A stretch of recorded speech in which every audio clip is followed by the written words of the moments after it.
Alors nous sommes vendredi, donc on est le 23 qui se lève, nous sommes arrivés d'Af Pehet de Baba Msira, Pehet.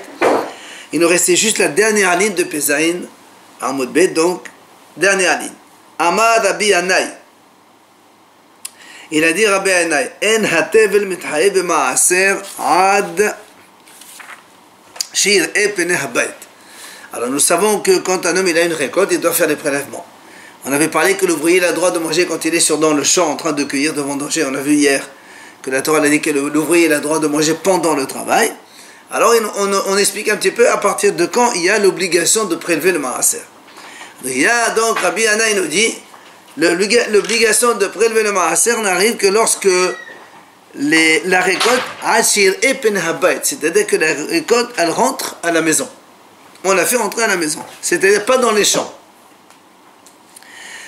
D'où il apprend ça, le passage qui dit c'est-à-dire j'ai enlevé le kodesh, tout ce qui est maaser, de la maison. Donc tu vois bien que c'est à partir de la maison. Rabbi Yochanan, lui, il dit même dans la cour de la maison, pas obligatoirement la maison, même la cour, tu les amènes dans la cour de la maison, ça y est, ils sont déjà obligés de prélèvement avant de pouvoir consommer. D'où il apprend ça, comme c'est marqué, ils mangeront dans tes demeures. Donc tes demeures, ça inclut bien sûr la cour de la maison aussi. Alors la Gemara a dit, Rabbi Yochanan nami ha'aktiv min habayit. Alors la Gemara a posé la question à Rabbi Yochanan, toi qui as dit donc dans la cour, mais pourtant le pasuk qui a dit tout à l'heure, Ad shir min habayit, qu'est-ce que tu as fait? Amalach, il te répond, Haser dumya devait. Tu sais pourquoi la Torah l'a dit bayit? Parce que c'est pour te dire que la hatser, que le Rabbi Yochanan lui-même, il a dit que quand ça vient dans la cour, c'est bon, il faut qu'elle ressemble à la maison. Ça veut dire quoi la hatser, elle ressemble à la maison, la cour qui ressemble à la maison? Ma bayit hamishtamer, af hatser hamishtameret. C'est-à-dire de la même façon qu'une maison, en général, elle est bien fermée, gardée. La cour aussi, ça doit être donc gardé, fermé. Ça veut dire quand est-ce qu'un homme il a l'obligation de prélever le maaser avant de manger, lorsqu'il amène ça dans sa cour, mais pas une cour ouverte comme ça, il faut que ce soit fermé comme une maison, gardé comme une maison. Alors justement maintenant on revient chez Rabbi Anai, Rabbi Anai ami ha'aktiv b'sha'arecha. Alors on va chez Rabbi Anai, Rabbi Anai a dit que l'obligation de prélever c'est uniquement dans la maison. Pourtant il y a marqué b'sha'arecha, le pasuk de Rabbi Yochanan, qu'est-ce que tu en fais? B'sha'arecha, ça veut dire dans tes demeures. Et donc la cour aussi c'est une demeure. Alors pourquoi tu ne dis pas dans le Hatser aussi? Alors il dit, il répond,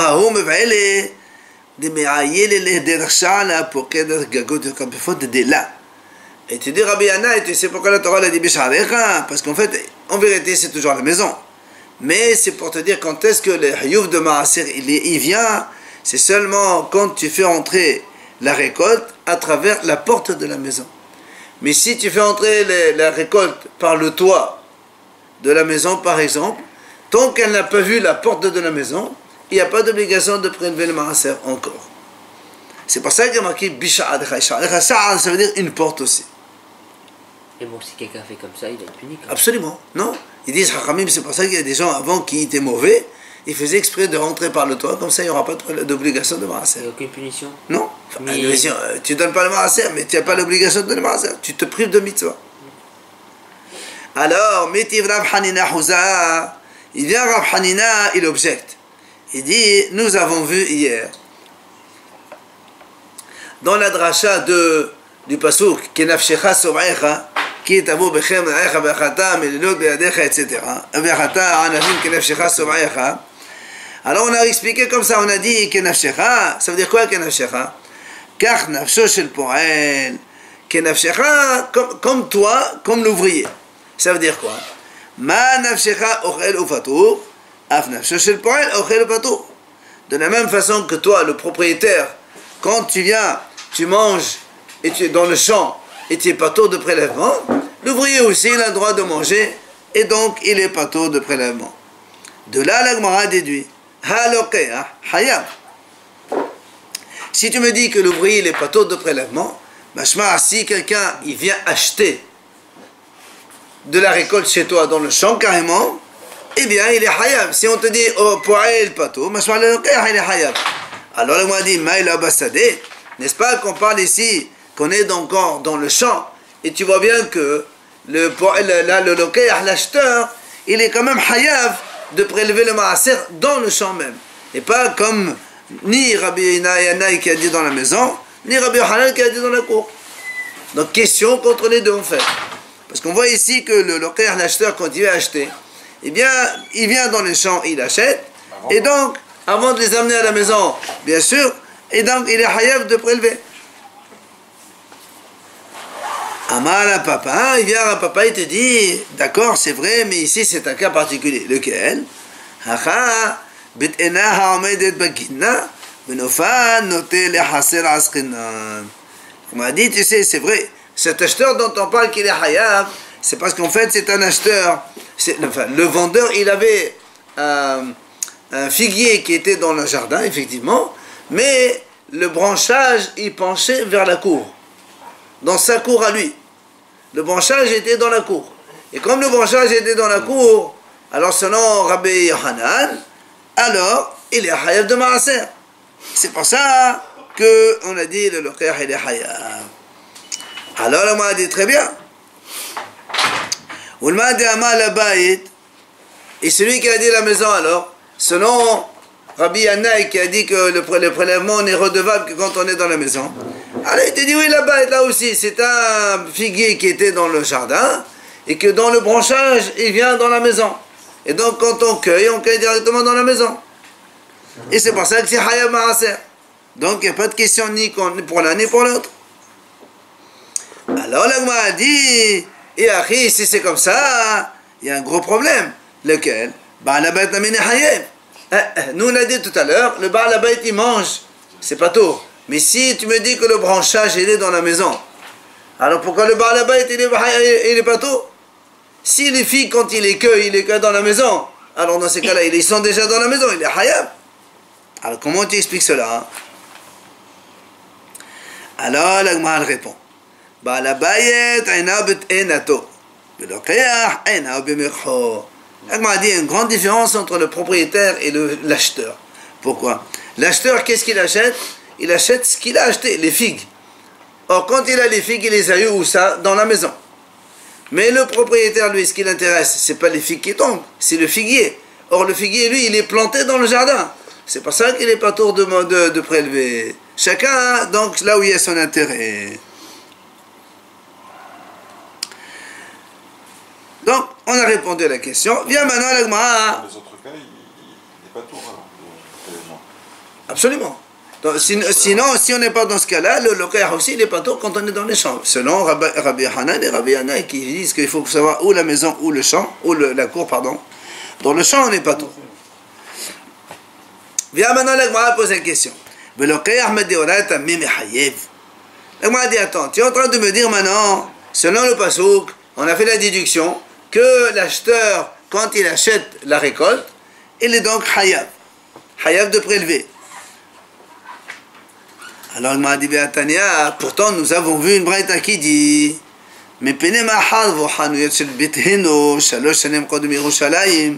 pourquoi les magasins qui étaient dans Beth Heno, c'est un endroit qui est donc à Yerushalayim, ils ont été détruits ces magasins 3 ans avant la destruction du Beth Amikdash de Yerushalayim. Pourquoi ça?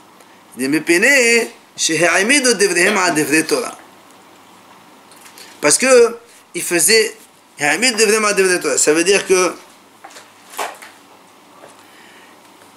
il dit comme ça,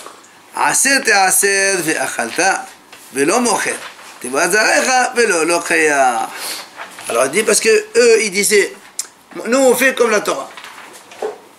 Or la Torah elle dit comme ça, c'était comme la Torah comme ça, prélève le maaser et tu manges, mashma velo mocher. C'est-à-dire que si tu vends, tu n'es pas obligé de prélever. Parce que la Torah dit, quand tu manges, tu prélèves. Quand tu vends, tu ne prélèves pas. Eux, ils disaient comme ça. Ils disaient, nous, on apprend la Torah comme ça. Et la Torah dit, la récolte de ta semence, c'est toi qui l'as plantée. Mashma, si tu achètes, velo lokeach. Si tu achètes, tu prélèves pas. Donc tu vois bien que quoi? Que ici, les gens, ils faisaient uniquement comme la Torah. Vous interprétez. Très bien, mais c'est selon la Torah, bien, c'est comme ça. D'accord? C'est les Hachamim qui ont dit que le Mocher et le Lokeach, ils doivent quand même prélever. Donc tu vois bien que le Lokeach, c'est pas la Torah, c'est des Hachamim. C'est pour ça que moi je réponds, il dit, effectivement, et là, de la banane. Il dit, c'est vrai. C'est les Hachamim qui ont dit que le vendeur et l'acheteur doivent prélever, mais quand même le passo qu'on a amené, c'est Asmarta, c'est un soutien pour nous. Alors, m'a dit, maintenant, dans ces cas-là, alors, dans ces cas-là, à quoi il sert Kenafshecha? Puisque, selon toi, rappelez-vous, nous, on a fait la dracha, on a dit tout à l'heure, le passage qui dit Kenafshecha. Comme le propriétaire, il est pas tour, le poël, l'ouvrier aussi, il est pas tour, et on a déduit que le lokaïr, il est hayav. N'est-ce pas?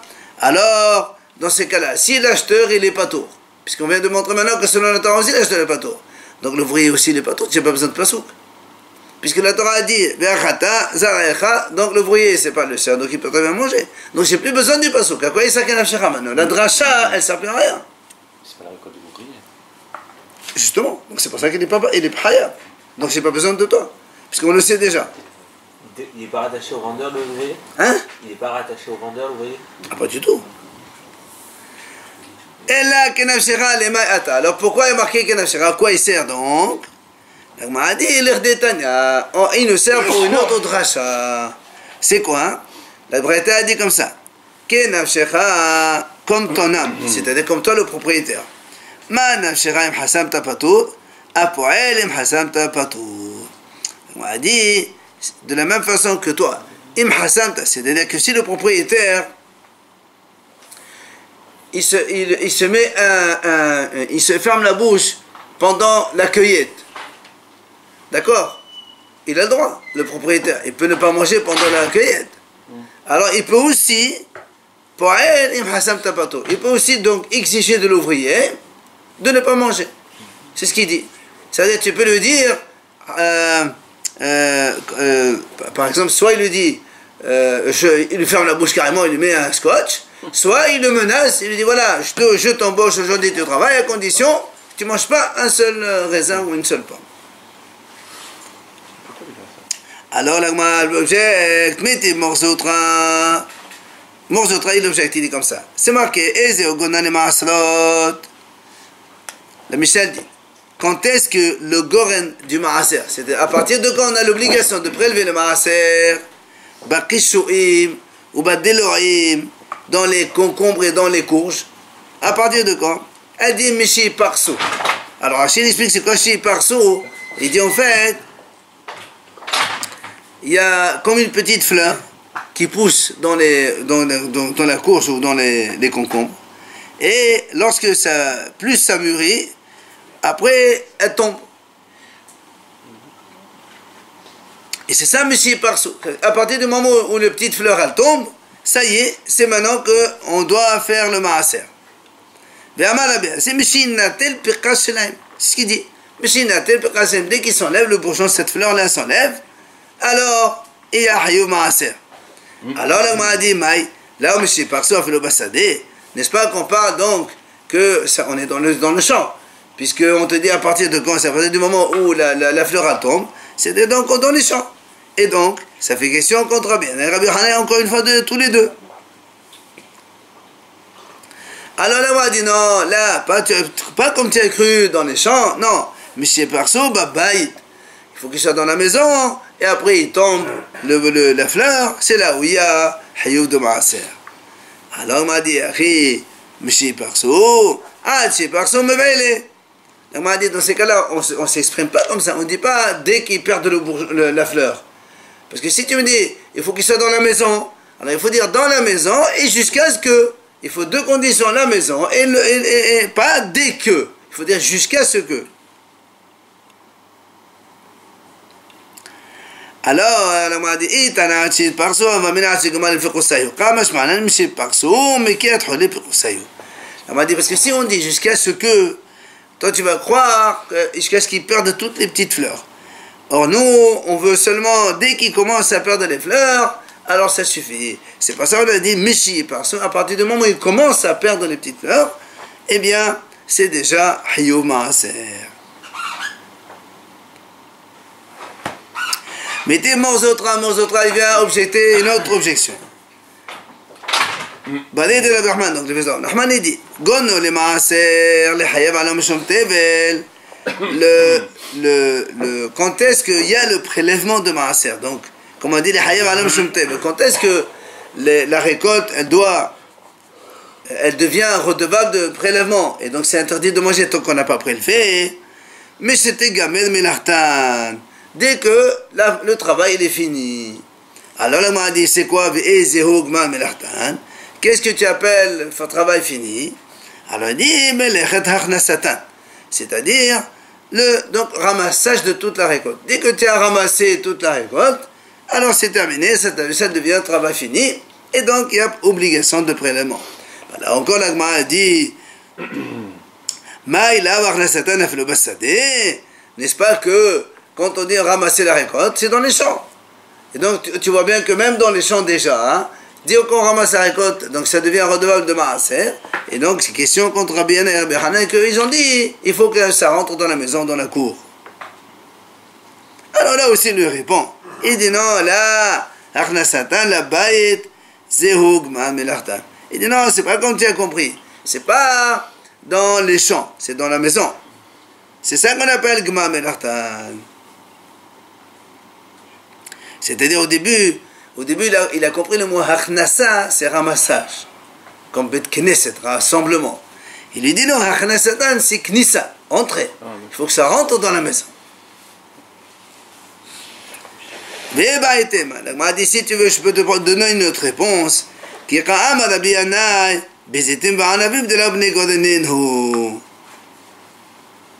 m'a dit je peux te donner une autre réponse. Quand est-ce que Rabbi Yana il a dit il faut la maison? Il parle lui des olives et des raisins. Dans les raisins et les olives, il n'y a pas de grange. La grange, c'est pour le blé, pour les céréales. On fait des tas dans la grange. C'est pour ça, lui, il a dit, quand est-ce que ceux-là, ils doivent faire le maaser? Seulement quand ils rentrent dans la maison. Mais le blé et l'orge, c'est marqué clairement, donc la grange, et même Rabbi Yana serait d'accord, puisque dès qu'ils sont dans la grange, eh bien il est hayav de maaser, donc pour les autres céréales. Donc ça veut dire que pour les olives, c'est avant alors. Pour les olives et les raisins, voilà, non, pas c'est avant, au contraire, jusqu'à la maison. Il faut que ça rentre jusqu'à la maison.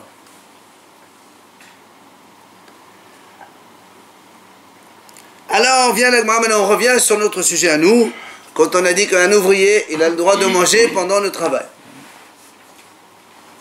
La Gemara dit Ashkihan Adam bimhubar. C'est-à-dire un homme, il a le droit de manger quand il travaille bimhubar, c'est-à-dire tout ce qui est encore attaché au sol. On a dit hier, pendant la cueillette, pendant la vendange, il peut manger, c'est pas un problème. Veshor betalouche. La Gemara dit, on a aussi trouvé que le taureau, quand il travaille dans ce qui est déjà détaché du sol, il a le droit de manger. C'est le pasuk, le tahsom shor bedisho. Le tahsom shor bedisho. La Torah dit, tu ne muselles pas un taureau pendant qu'il est en train de battre le blé. Or, quand on bat le blé il est déjà détaché du sol. Il est par terre, il écrase, marche dessus pour faire sortir les graines. Donc là aussi, le taureau, il a le droit de manger. Donc la Gemara dit, donc l'homme, il a le droit de manger seulement quand c'est mehubba, quand c'est attaché au sol.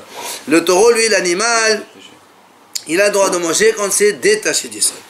Alors la Gemara a posé une question. Adam betalouche menalan. L'homme, est-ce qu'il aurait le droit de manger quand il travaille dans une récolte qui est détachée du sol? D'accord?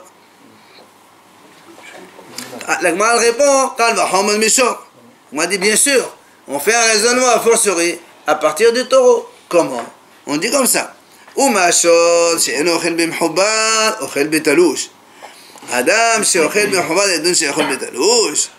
on fait un raisonnement, on dit comme ça. Si déjà le taureau qui ne mange pas quand c'est attaché au sol, il mange quand c'est détaché du sol. L'homme qui a le droit de manger alors que c'est encore attaché au sol, a fortiori qu'il peut manger quand c'est détaché du sol. Donc l'homme a fortiori par rapport au taureau, qu'il a le droit de manger quand il travaille dans des choses qui sont détachées du sol. On apprend l'animal de l'homme. L'homme de l'animal. C'est un raisonnement fortiori, ça, c'est pas on apprend. Il y a un raisonnement comme Mohammed. Le taureau, il peut manger aussi. L'homme, il peut. Non, le Torah, il n'y a pas. La Torah dit l'autre tahsom shod bi des choses. La seule fois où la Torah parle que le taureau, quand il bat le blé, tu ne fermes pas la bouche. Donc c'est la seule fois. On n'a jamais vu un taureau cueillir directement, ça n'existe pas. Oui, ben, c'est vrai que ça pourrait exister, on va en parler après. Mais le passage de la Torah, c'est quand seulement on est bédicho. Donc le taureau qui bat le blé. Donc la Gemara, elle fait raisonnement comme quoi l'homme, il aurait droit de manger quand c'est détaché par la forcerie avec le taureau. Vient la Gemara, dit non, c'est pas pareil, tu peux pas faire un kalachom. Ma leshor, sheken ata mesover al hasimato. Thomas badam shi ata mesover hasimato. La Gemara dit, mais attends, tu peux pas faire, quand on fait un raisonnement kalachom, on apprend le léger donc plutôt celui qui est sévère du léger. Donc si déjà le taureau qui est léger, pourquoi il est léger? Parce que il mange pas quand c'est attaché. Pourtant, il mange quand c'est détaché.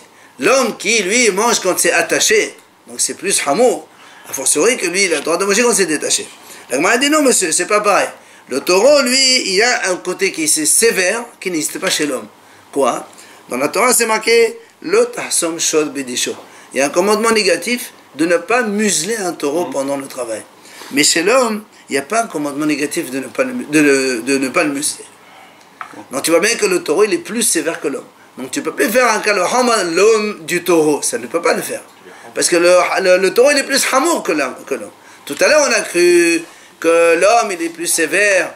Alors tu as dit, comme si déjà le taureau qui est léger, il a le droit de manger quand c'est détaché, à fortiori l'homme qui est sévère. Il te dit non, mais l'homme il n'est pas sévère. C'est le taureau qui est plus sévère. Parce que dans le taureau, la Torah l'a dit, tu ne muselles pas le taureau pendant qu'il bat le blé.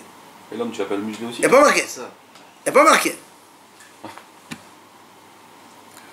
Alors la Gemara dit très bien. Et alors? La Gemara dit, et alors?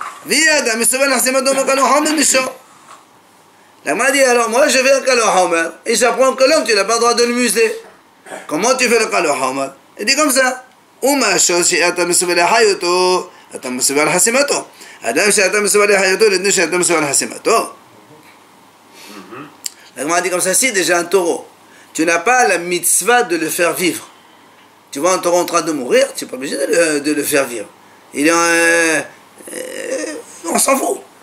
Alors, pourtant la Torah dit, tu n'as pas le droit de le museler. Un homme, que si tu vois un juif en train de couler ou de se noyer, tu vas vite courir le sauver. A fortiori aussi, tu n'as pas le droit de le museler quand il travaille. Donc tu vois bien que, par a fortiori, on arrive que l'homme aussi, on n'a pas le droit de le museler. Donc si on n'a pas le droit de le museler, on revient au kalaham de tout à l'heure, donc on apprend l'homme du taureau, comme quoi, il peut manger aussi dans le détaché. Amalkra, il y a le passage qui dit Kenafshecha, Kenafshecha shel poel, ma nafsho im hasabto patur, poel im hasabto patur. On m'a dit, tu ne peux pas faire ce kalaham. Pourquoi? Parce que nous, on a déjà appris Kenafshecha. C'est-à-dire, comme la Torah dit, à propos donc, de l'ouvrier qui travaille, qui t'avoue bechen menaecha be'achata anavim, kenafshecha sovaecha, kenafshecha, et nous on a dit, mazotmet kenafshecha, comme toi.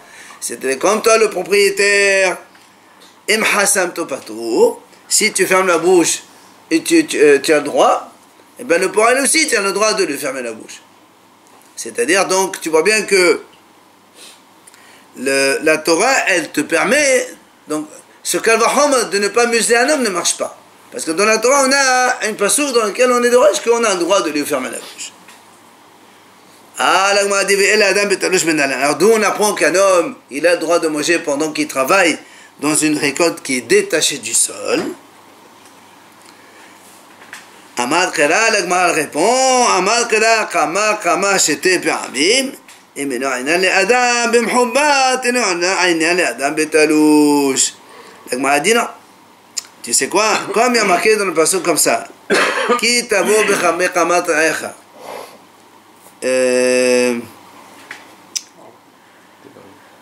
V'katata min od-yadicha, v'chmesh otani, if'al kamat ra'echa. Il dit, comme c'est marqué deux fois le mot kama. quand tu viens ça c'est la récolte, donc les céréales, tu peux prendre, donc tu manges, et vihamish, par contre, tu ne coupes pas le halmish, tu ne mets pas sur akamat echa. Comme il y a marqué 2 fois le mot kama, pourquoi tu répètes 2 fois le mot kama? Donc si on n'a pas besoin d'enseigner pour Adam, il a le droit de manger quand c'est attaché au sol parce qu'on l'a déjà appris, alors pourquoi il y a marqué le deuxième kama? C'est pour apprendre qu'un homme, même dans le détaché, il a le droit de manger. Et c'est comme ça d'ailleurs, comme on a vu d'ailleurs dans la Mishnah, un homme il a le droit de manger dans le détaché. Attention à condition que ce n'est pas encore Gmar Melacha. Parce que si c'est Gmar Melacha, eh bien il n'a pas le droit de manger tant qu'on n'a pas fait les prélèvements des Maasrot. Mais quand c'est pas Gmar Melacha, il s'est détaché, l'homme il a le droit de manger aussi.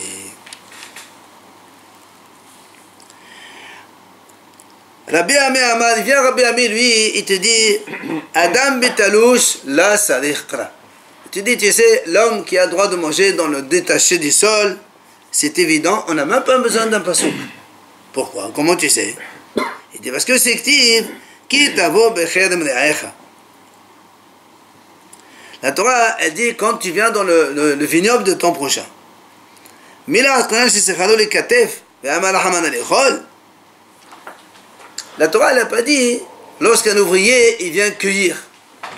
Lorsque l'ouvrier, il vient vendanger. Il n'est pas marqué comme ça. Il dit quand tu viens travailler dans le vignoble. Alors il te dit, ben attends, quand on est dans le vignoble, il y a plusieurs tâches différentes. Il y a les ouvriers qui vendangent, il y a les ouvriers qui transportent. Quand ils ont les carrosses pleins de raisins, après ils les amènent là-bas dans le dépôt. Donc tu vois bien que si la Torah dit, quand tu viens dans le vignoble de ton prochain, tu as le droit de manger, elle parle de tous les ouvriers. Pas seulement ceux qui sont sur l'arbre en train de vendanger.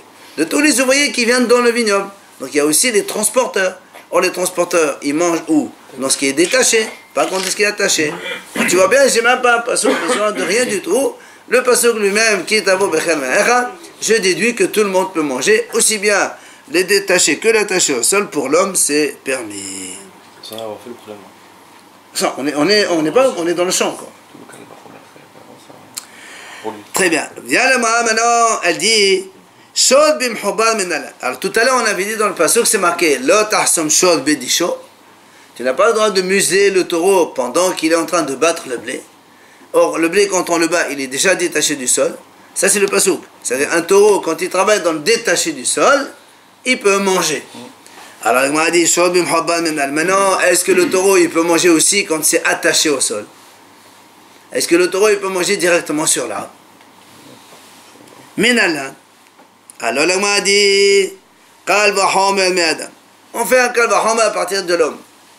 Alors comment? On dit, Adam shenochel betalouch, ochel bimhubba. Chose shenochel betalouch, shenodin shenochel bimhubba. Là, on m'a dit, si déjà l'homme, et l'ochel betalouch. Dans la Torah, il n'y a pas spécifié qu'un homme il a le droit de manger dans le détaché du sol. Puisque nous, on l'a appris avec un raisonnement maintenant. Donc, l'homme, il ne mange pas quand c'est détaché.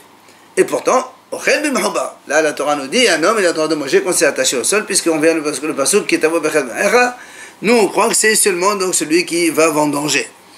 Alors, le taureau, lui, qui a le droit de manger quand c'est détaché du sol. A fortiori, qui peut manger quand c'est attaché au sol. On l'aurait oublié. Hein? On aurait pu dire que le fait qu'il mange quand c'est détaché, c'est une permission, mais que l'autre, c'est pas possible. Justement, c'est le cas. L'homme, il ne mange pas quand c'est détaché. Mais c'est... L'homme il ne mange pas détaché, il mange attaché. Le taureau il mange détaché, à force qu'il mange attaché. Alors vient l'agma dit non, le kalvahom on peut l'enlever, le casser comment? Ma le adam sheken atam sauvé la hayoto. Thomas Béchot c'est atam sauvé la hayoto. Il m'a dit non, c'est pas pareil. Toi tu croyais que le taureau il est plus sévère que l'homme. Mais en vérité c'est pas vrai parce que l'homme, tu as l'obligation de le faire vivre. Alors que le taureau, tu n'as pas l'obligation de faire vivre. Donc tu ne peux plus faire un kalvahom à partir de l'homme. Alors, l'agma a dit, et pourquoi on ne dérive pas aussi le contraire, que tu as un devoir de faire vivre un taureau, parce qu'on fait un kalvahom par rapport à l'homme. Comment? Donc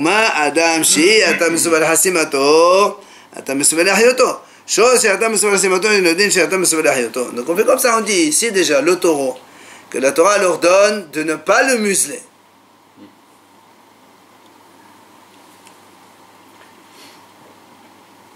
contraire. Si déjà l'homme, il n'y a pas un commandement de la Torah qu'il ne faut pas le museler, ça n'existe pas. Pourtant, tu as l'obligation de le faire vivre. Or, le taureau, la Torah dit attention, tu ne dois pas le museler. A fortiori que tu dois le laisser vivre. C'est qu'à l'Oram. Justement, si on fait, avec ce raisonnement, on arriverait à la conclusion qu'en quoi tu as l'obligation de le faire vivre. Parce que si déjà l'homme, il n'y a pas de commandement de ne pas le museler. Et pourtant, la Torah dit, tu sais, attention, un homme, il faut le faire vivre. Et le taureau, lui, tu as l'obligation de ne pas le museler. A fortiori que tu dois le faire vivre par raisonnement Abraham. Amar Kera, vient la Gemara dit non, tu ne peux pas faire ça qu'à l'Ohama. Pourquoi? Parce que dans la Torah c'est marqué Fehe achicha imach achicha velo sho. Parce que là, il y a un pasuk dans la Torah qui dit et ton frère il vivra avec toi. C'est là où de là on apprend que tu dois faire vivre ton frère, un homme, mais pas un taureau. Donc ton raisonnement, le cas l'Ohama ne marche pas.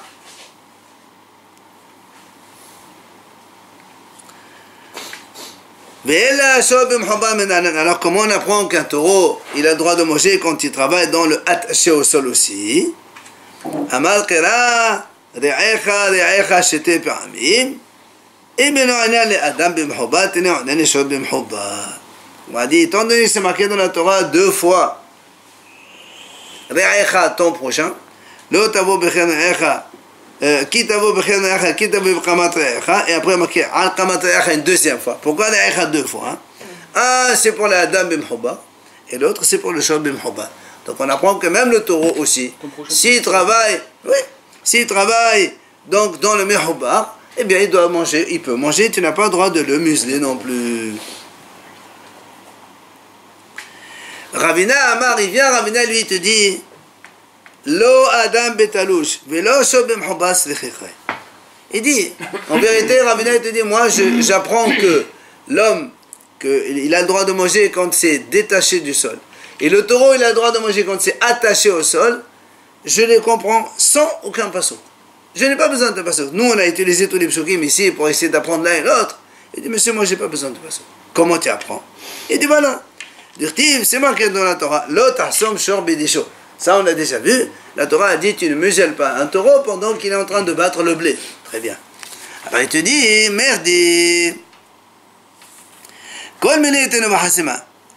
La Gemara dit, attends, nous on a déjà appris, quand la Torah emploie le mot taureau, en vérité, c'est pas que le taureau, c'est tous les animaux. Si tu prends une vache, tu prends un cheval, tu prends un âne, n'importe lequel, tu as le même commandement.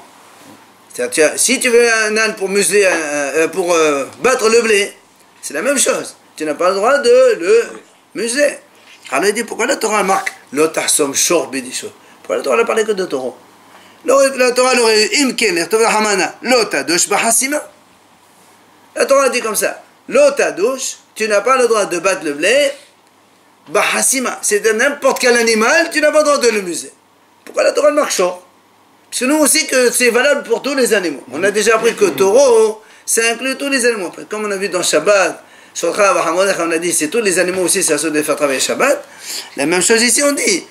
Quand la Torah a dit l'otarsom shor bedisha, c'est pour tous les animaux. Alors pourquoi la Torah marque shor? Marque l'otarsom bedisha, mais c'est ou l'otadouche bahasima, pardon. L'otadouche bahasima. Shor dechatav dahamana lemani. Alors pourquoi la Torah marque shor? Il te dit la akouché hosem le nahsam ve nahsam la hosem. Alors, quand la Torah dit l'otarsom shor bedisha, elle s'adresse à l'homme. L'homme, toi, l'otarsom, tu ne muselles pas. Donc c'est l'homme qui est actif. Et le shor, lui, il est passif. On le muselle, n'est-ce pas? Alors tu dis, c'est pourquoi la Torah a marqué shor, pourquoi la Torah a marqué taureau? C'est pour te dire qu'il faut comparer le museleur au muselé et le muselé au museleur. L'homme qui muselle au taureau muselé et le taureau muselé à l'homme qui va museler. C'est-à-dire, ma hosem ochel bimchoba. De la même façon que le museleur, l'homme, ça c'est marqué dans la Torah clairement, ochel bimchoba. Il mange pendant qu'il vendange. Quand il cueille, ça c'est kitabou bechedra, kitabou bekamat. Ça c'est connu, on sait que c'est marqué dans la Torah. Alors, Donc de là on apprend que le taureau aussi qui est muselé, aussi il a le droit de manger donc, quand il est attaché au sol. Parce qu'on a dit, le tarsum shor, on compare le museleur au muselé. Et et de la même façon que le taureau, lui, qui est muselé, donc passif, il a le droit de manger pendant qu'il bat le blé. Et alors ça, c'est détaché du sol. Alors, même celui qui le muselle, donc le museleur, l'homme, aussi il a le droit de manger quand c'est détaché du sol. Donc Ravina, lui, te dit, monsieur, je n'ai besoin d'aucun autre passouk. Je apprends que l'homme et le taureau, ils ont le droit de manger aussi bien dans le mehouba que dans le détaché. C'est exactement pareil. Tano Rabbanan, Haramim enseigne.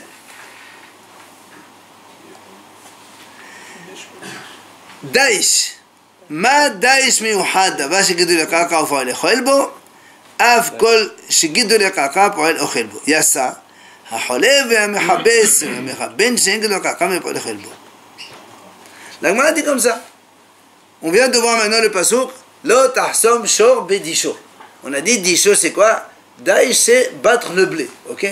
On a dit on n'a pas le droit de museler le taureau quand il va battre le blé. Alors il te dit, Ma daïsh miouhad, c'est-à-dire c'est spécifique. On a bien parlé donc le blé qui est battu, donc c'est obligatoirement d'avoir ce que de l'écartin. Donc ça pousse dans le sol. Daïsh ça pousse dans le sol, obligatoirement. Et c'est là où la Torah dit au fo'el ochel bo. Donc on vient de montrer maintenant que le poël ouvrier il a le droit de manger aussi. Af, de là on déduit pas seulement le blé, kol shiged de la kaka, tout ce qui pousse dans la terre, d'accord, tout ce qui pousse dans la terre, eh bien le poël ochel bo, l'ouvrier il a le droit de manger. De là on exclut quoi? Yatsa, un cholev. Si quelqu'un, il fait traire la vache, tu embauches quelqu'un, voilà, tu vas traire les vaches. Donc tu as du lait. Tu as le droit de prendre un bol de lait comme ça? Non, ça ne pousse pas dans la terre. Ou bien, un mehabetz. Mehabetz, Hachi dit, il fait des hadith halal, ça veut dire, celui qui fait le beurre, il est sur la crème du lait. Ou megaben, ou bien il fabrique le fromage. Voilà, tu as une grosse bassine de lait, tu amènes quelqu'un, voilà, fabrique-moi le fromage, il n'a pas le droit de goûter une goutte de lait de là-bas. C'est assaut, c'est du vol. Pourquoi? Parce que c'est un guide de la kara. Donc comme ça ne pousse pas dans la terre, et donc on fait un point au khelbo. Donc l'ouvrier il n'a pas le droit de manger. Pourquoi le pauvre? Le pauvre. C'est vrai. Donc, ça c'est la Gemara, donc elle nous apprend ça. Alors vient la Gemara, elle pose une question. La Mali. La Mali, pourquoi tu as déjà besoin de Daesh, d'apprendre de ça? Mais qui est à vous, on a déjà appris ça. Il y a marqué qui est à vous, c'est-à-dire quand tu vas dans le vignoble, le droit dit tu as le droit de manger. Donc tu vois bien qu'on apprend ça, c'est uniquement dans le vignoble, ou bien la céréale aussi, tu as le droit de manger. Mais pas le ça n'a rien à voir avec le vignoble et avec le champ. Alors il te dit, c'est-à-dire, non, j'ai besoin quand même de te l'apprendre. Tu ne peux pas le dire tout seul, tu sais pourquoi? J'aurais pu penser,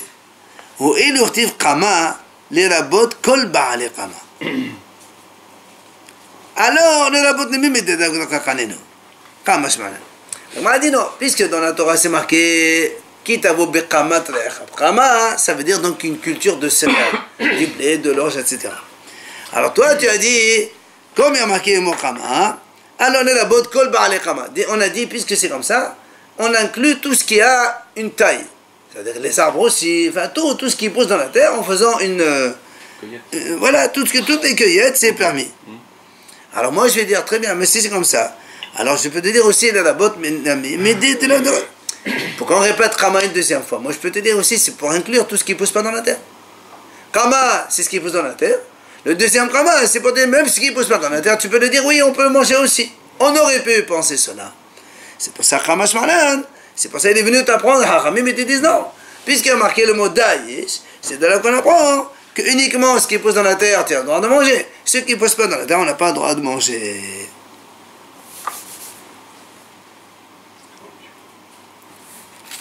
Non, tu travailles dans la pâtisserie, exactement.